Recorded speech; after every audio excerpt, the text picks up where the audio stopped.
Okay, तो अब हम लोग स्टार्ट करने वाले हैं पतंजलि योग सूत्र का तीसरा सत्र। आज हम लोग सबसे पहले पतंजलि नमन के साथ में अपने जो जितने हमारे सूत्र हो गए हैं उन सूत्रों का पठन करके और फिर आगे चलेंगे। यस, आप ये बंद कर सकते हैं। अब आप अपना ऑडियो बंद कर सकते हैं।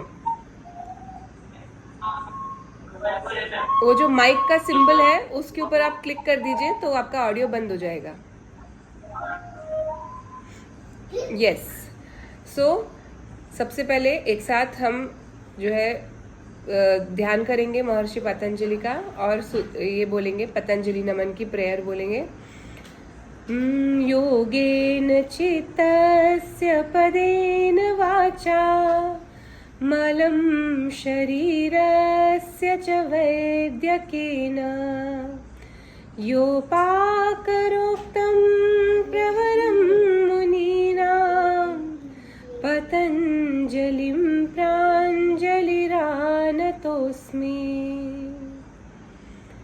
ओम श्री गुरुभ्यो नमः।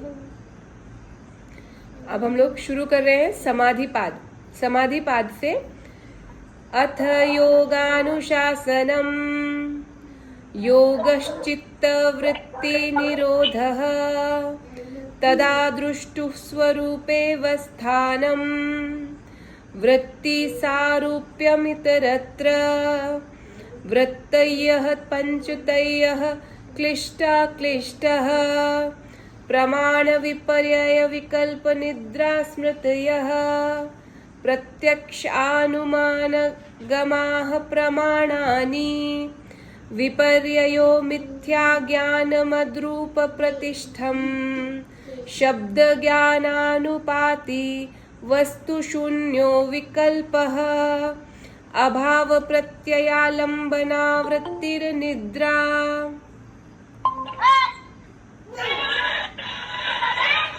आपका ऑडियो बंद कर लीजिए परमेश्वर। यस, इसके बाद अनुभूत विषय संप्रमोषः स्मृतिः।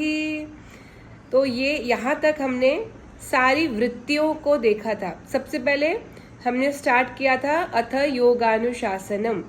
अथ योगानुशासनम का मीनिंग हमने देखा था कि यहाँ से योग का अनुशासन यानी कि योग का जो एरिया है, डोमेन है, वो शुरू होता है। और सेकंड पर जो सूत्र था उसमें हमने योग की परिभाषा देखी थी कि योग का अर्थ है चित्त की वृत्तियों का निरोध करना। फिर हमने देखा था कि चित्त की वृत्तियों को जो देख पाता है उसे दृष्टा भाव से हम जो है मतलब उसमें हम दृष्टा भाव में होते हैं और वृत्तियों को हम उनसे डिटैच होकर के देख पाते हैं। और इसके विपरीत जब हम वृत्तियों से एकरूप होते हैं तो हमें वृत्तियों के सारूप्य हो जाने का जो है वो एक अनुभव होता है। यानी कि हम वृत्ति स्वरूप हो जाते हैं। हम गुस्से की वृत्ति में गुस्से वाले स्वभाव के हो जाते हैं, प्रेम की वृत्ति में प्रेम स्वभाव वाले हो जाते हैं, और कटु वचन बोलने वाले में हम कटु वचन। इस प्रकार जिस प्रकार की वृत्तियां हमारे जो चित्त आकाश में आती हैं हम उन वृत्तियों के अकॉर्डिंग जो है वो हम हो जाते हैं। कब हो जाते हैं? जब हम उन वृत्तियों से एकाकार होते हैं, अटैच्ड होते हैं, तब हम उनके अनुरूप एकाकार हो जाते हैं। फिर वृत्ति कितनी प्रकार की बताई गई? 5 प्रकार की, जो कि पांचों ही प्रकार क्लिष्ट भी हैं और अक्लिष्ट भी हैं। इन 5 प्रकार के नाम बताए गए। सबसे पहले बताया प्रमाण। प्रमाण को अगेन 3 प्रकार का विभाजित किया गया। क्या क्या? सबसे पहले प्रत्यक्ष प्रमाण, अनुमान प्रमाण और आगम प्रमाण। प्रत्यक्ष यानी कि जो हमारे सामने है, जो इंद्रियों से हमको दिख रहा है, महसूस हो रहा है, जिसका हम प्रत्यक्ष अनुभव कर रहे हैं, वो है प्रत्यक्ष प्रमाण। अनुमान प्रमाण ऐसा है कि अनुभव के आधार पे जो चीज़ें हो चुकी हैं उनके ज्ञान के आधार पर हम अनुमान लगाते हैं, उदाहरण के लिए हमने देखा था कि यदि हमने धुआं देखा तो हमें ये अनुमान प्रमाण के आधार पे ये ज्ञात होगा कि वहीं नीचे अग्नि भी है। ये अनुमान प्रमाण है। तीसरा आगम प्रमाण हमने देखा। आगम प्रमाण ये क्या है? आगम प्रमाण है कि जब हम किसी महत्वपूर्ण जो है महत तत्वों को प्राप्त हुए पुरुष या फिर संत या फिर जो है भगवत स्वरूप हो गए ऐसे जितने भी महापुरुष हैं, उनके जो वचन हैं, उनके वचनों का आधार लेकर जब हम चलते हैं तो उसको हम आगम प्रमाण कहते हैं या आप्त वचन बोलते हैं। तो इन आप्त वचनों का या आगम प्रमाण का जब हम आधार लेकर के अपने आगे का जो है कोई डिसीजन लेते हैं या फिर आगे हम जब उस चीज़ के आधार पर दूसरी चीज़ को हम आधारित करके प्रमाण रूप में चलते हैं तो उस प्रकार के जो प्रमाण है उसको हम आगम प्रमाण कहते हैं। तो प्रमाण के ये 3 प्रकार हमने सीखे। इसके बाद विपर्यय का जो है अर्थ हमने क्या देखा?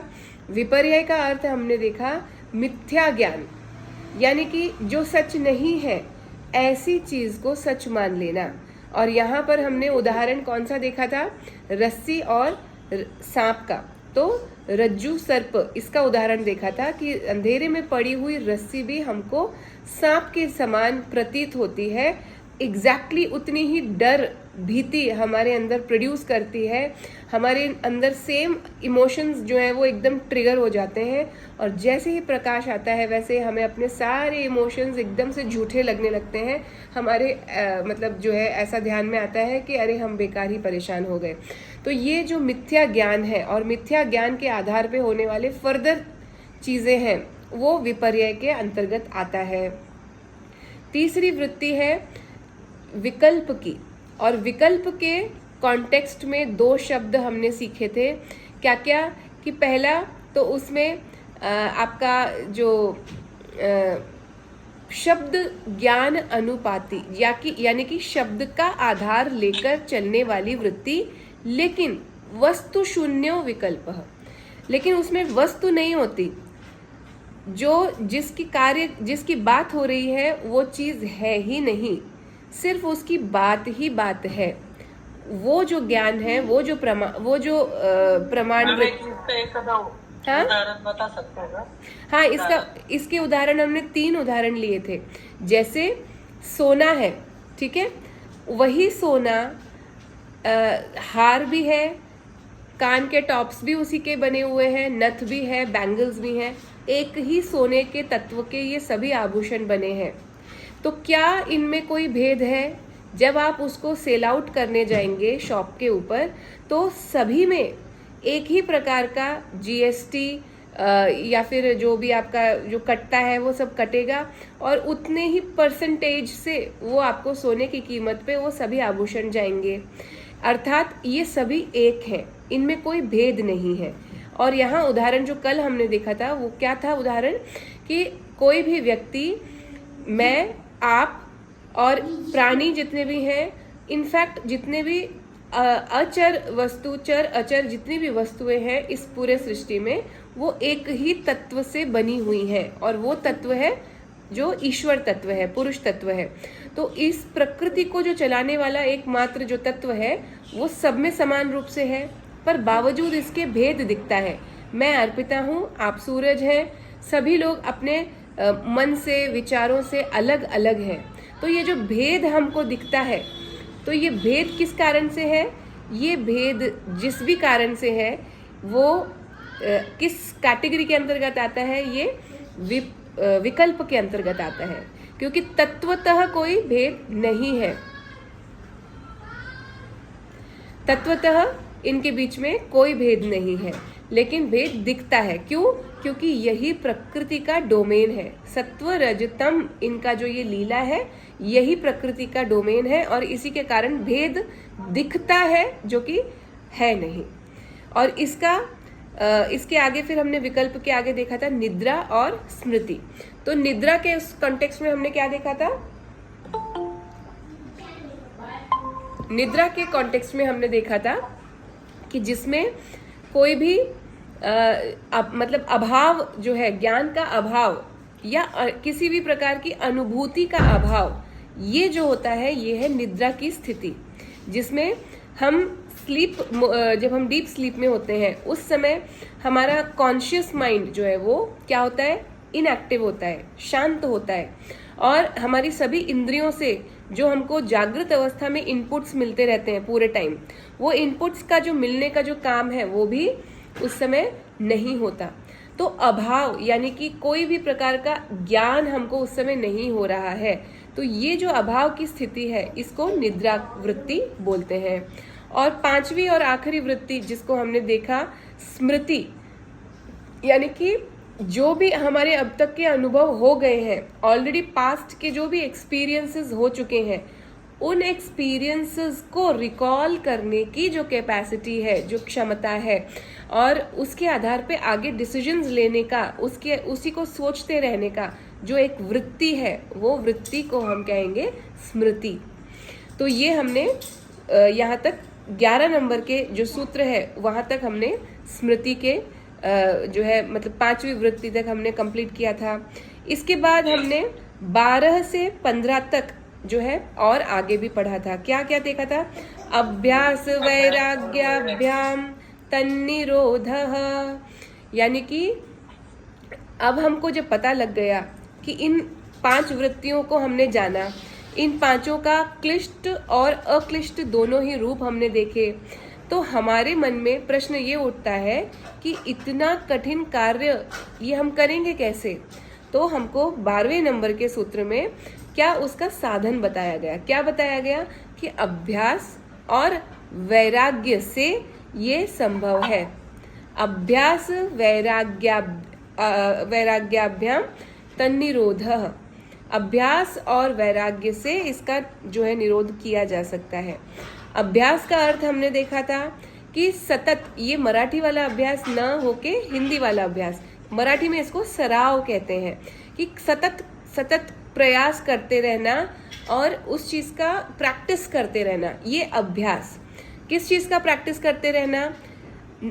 जो वृत्ति है उन वृत्तियों से डिटैच होना और उनका निरोध करना, इस चीज का अभ्यास सतत करते रहना। तो ये अभ्यास, और इसके बारे में, इसको निरोध करने के लिए हमको अभ्यास कौन सा भी करना पड़ेगा, मराठी वाला भी, वाचन करना पड़ेगा, ज्ञान अर्जन करना पड़ेगा, इन्हीं ज्ञान की चीजों से, और सतत कॉन्शियस रहना, सतत अलर्ट रहना, इसी से हमें जो है ये पक्का होगा। और वैराग्य, वैराग्य यानी कि उससे डिटैच हो जाना। तो इन सब चीजों से अभ्यास और वैराग्य, ये 2 चीजें बताई गई। जैसे हमारे 2 पैर हैं, ऐसे ही ये इस मार्ग में चलने के ये 2 पैर हैं। क्या? अभ्यास और वैराग्य। तो अगर किसी ने सिर्फ अभ्यास किया और विरक्ति नहीं आई तो वो एक पैर का रहेगा और वो उतना परफेक्टली नहीं चल पाएगा। लेकिन दोनों पैर, यानी कि अभ्यास भी चाहिए, कंटिन्यूअस उसके लिए प्रयास भी चाहिए, दूसरा विरक्ति भी चाहिए, डिटैचमेंट भी चाहिए। उन वृत्तियों से डिटैच होने की कोशिश करते रहना, और ये दोनों कोशिश करते रहने से क्या होगा? 13 नंबर के सूत्र में तत्र स्थितौ यत्नोऽभ्यासः, वहां पे ऐसे इस स्थिति में, कौन सी स्थिति में? अभ्यास और वैराग्य को कंटिन्यूअस प्रैक्टिस करते रहने की स्थिति में वहां अपने यत्न और अभ्यास से टिके रहना है। ठीक है, एफर्ट्स करते रहना है और गिव अप नहीं करना है अगर फेलियर्स आते हैं, जो कि सर्टेनली आने ही वाले हैं, क्योंकि ये कोई आसान कार्य नहीं है। ये कोई, जिसको हम लोग कहते हैं हलवा नहीं है। तो हलवा बनाया, फटाफट 2 मिनट में शीरा बनाया, खा लिया, तो इतना इजी नहीं है ये क्या है? ये लास्ट जो ऑब्जेक्टिव है लाइफ का, वो प्राप्त करना है। तो उसके लिए फेलियर्स तो आने ही वाले हैं, लेकिन फेलियर्स से डरना नहीं है, और क्या करते रहना है? यत्न, यानी कि कार्य, एफर्ट करते रहना है, और अभ्यास और यत्न से हमको वहां टिके रहना है। तत्र स्थितौ, वहां पर रुकना है, यत्नोभ्यासः। और फिर 14 नंबर के सूत्र में क्या बताया? सतु दीर्घ काल नैरंतर्य सत्कार्य सेवितो दृढ़ भूमि ही, यानी कि वहां पर दीर्घ काल तक, लंबे समय तक क्या करना है, टिके रहना है। पहला क्या बताया, अभ्यास वैराग्य तन्निरोध, अभ्यास और वैराग्य से तन्निरोध मतलब उसका निरोध करना संभव है, पहला ये। दूसरा क्या बताया कि वहां पर स्थित रहना है, थोड़ा सा एफर्ट्स करते हुए, यस, टिके रहना है, एफर्ट्स करते रहना है, अभ्यास करते रहना है। और इसके बाद क्या बताया, सतु दीर्घ काले, यानी कि लंबे समय तक, दीर्घ काल तक क्या करना है, नैरंतर्य, यानी कि निरंतर, without any cheat days, without any of days, continuous alertness बना के रखना है, कॉन्शियस रहना है अपने गोल के प्रति। तो ये नैरंतर्य शब्द आया, क्या, दीर्घकाल यानी कि लंबे समय तक, नैरंतर्य यानी कि कंटिन्यूअस, और सत्कार्य सेवितो यानी कि श्रद्धा पूर्वक, बिना आप उदास हुए, फेलियर्स से न उदास होना है, न अपने विश्वास को हिलने देना है।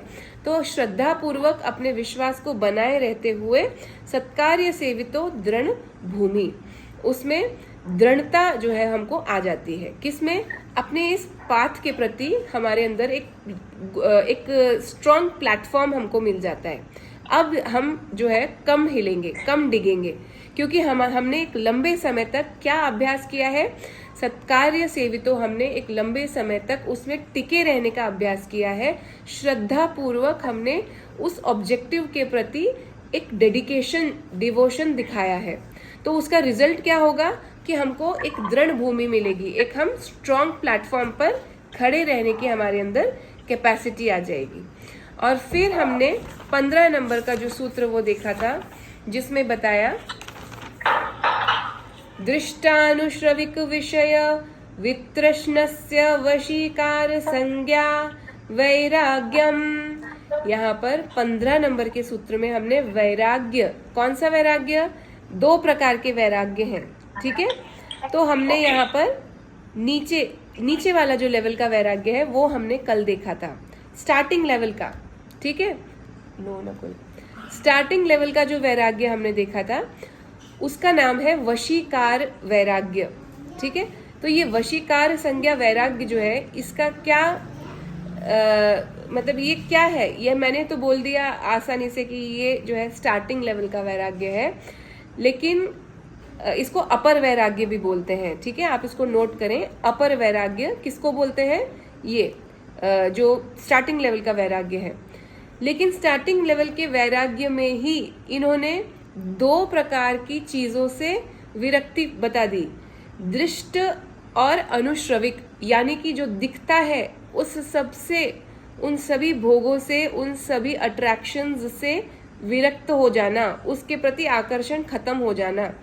तो इसमें सब कुछ आ गया, संसार का, पैसा, घर, जो कुछ भी, जो आपको जितना भी अट्रैक्शन इस संसार में दिखता है, तो वो सभी कुछ अट्रैक्शन उसका खत्म हो जाना। जैसे उसी प्रकार से जैसे जब हम एक छोटे बच्चे थे तो हमको टॉयज का कैसा अट्रैक्शन होता था, तो क्या अब इस अवस्था में हमको टॉयज के प्रति वैसा अट्रैक्शन होता है हमारा? क्या हम जो है उदास हो गए, क्या हम डिप्रेस्ड हैं? नहीं, हम ग्रो हो गए, we have outgrown that stage.